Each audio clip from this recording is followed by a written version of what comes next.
Today we're going to have a lesson of why you should just leave shit alone. Fix what's broken and nothing else. Just absolutely killing me. So, I had a little bit of a mishap a few weeks back. I was driving my GTV6 home from work, and some lady honked at me in the intersection. She says, "Your car is pissing something out." And I'm like, "Oh, well, that's wonderful."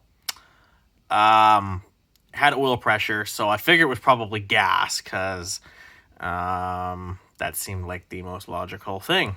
Anyways. So it turns out that some of these new fuel lines, that's actually an OEM one. That one had no issue, as it turns out. Some of these new fuel lines, which I replaced maybe like 8 or 9 years ago, when I had to actually reseal my gas tank with one of those kits because the entire inside was all rusted. So I, at that time, replaced all the fuel line that I had access to with new line. It turns out that one of those new Daco hoses, I guess after 8 years, they're not really new. But anyway, it failed catastrophically, pissing fuel on the high pressure line off the fuel pump all over the ground. All right, so at that stage of the game, I'm thinking, well, shit, I'm going to replace all the fuel line. So I drained the gas tank, pulled all the fuel line from front to back, replaced all of the fuel hose with high pressure. This is SAE. What is it? J30R9 high pressure rated hose. Obviously from there, so I pulled that steel line off the car as well. Made sure it all looked good. Replaced obviously the return line. The return line I didn't need to spend as much money, so I used 50 psi. I think that's SAE J30R7. Perfectly adequately rated for a return hose.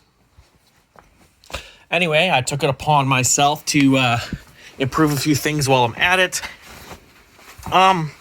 I know that the fuel pump holder was never really any good. I know that the rubber pieces on the mount broke, so I remade some rubber pieces out of an exhaust hanger and did some trickery and got that all fixed up.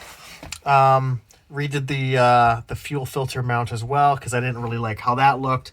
Redid all the hoses, redid the return hose and the feed hose to the pump and all that stuff. The reason that this filter is here is to protect the pump, because the in-tank strainer behind there is actually, it's got a little tear in it. So I took the precaution of putting this in here to make sure the fuel pump was going to be okay.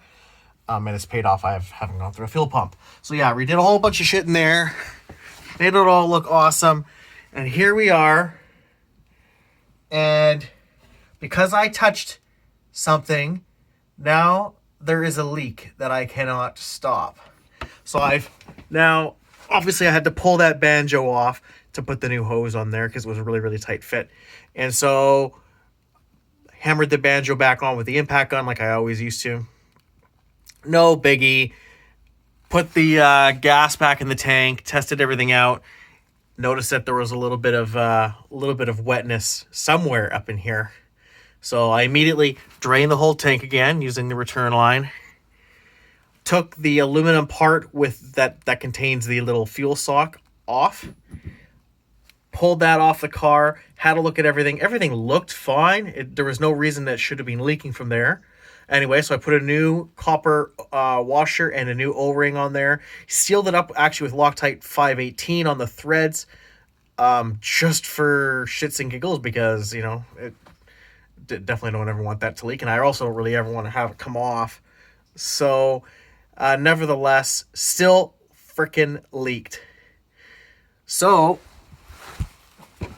one freaking broken fuel line now turns into me removing this goddamn fuel tank from the car to presumably seal a pinhole which has formed somewhere. That's something that I'm going to need to investigate. So I got to pull all the gas out of the tank, pull all the hoses off. I mean, that one was shit anyway, so that needed to be done.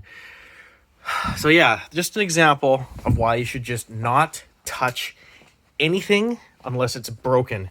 Leave everything alone. Unless it's the broken piece. Fix the broken piece only. Only. Fuck.